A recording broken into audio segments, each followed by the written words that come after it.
लग्नाचे दागिने म्हणजे श्रीमंत पेशवाई दागिने. नाशिकचे सुप्रसिद्ध सराफ मयूर अलंकार सराफ.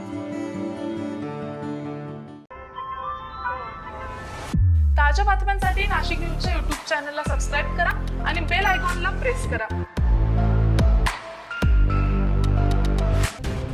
नाशिकमधून एक महत्त्वाची बातमी समोर येते. पावसामुळे झाडांच्या फांद्या धोकादायक ठरत असल्याचं चित्र पुन्हा एकदा समोर आलंय. पंचवटीतील मालेगाव स्टँड परिसरामध्ये पिंपळाच्या झाडाची मोठी फांदी अचानक कोसळली आहे. या घटनेमध्ये रस्त्यालगत उभ्या असलेल्या चारचाकी वाहनावर फांदी पडल्यानं वाहनाचं मोठं नुकसान झालंय. सुदैवानं या घटनेत कोणतीही जीवितहानी झालेली नाहीये.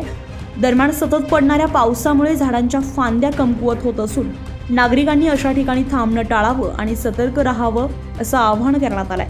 संजय परमार, नाशिक न्यूज, नाशिक. ताज्या बातम्यांसाठी नाशिक न्यूजच्या YouTube चॅनलला सबस्क्राईब करा आणि बेल आयकॉनला प्रेस करा.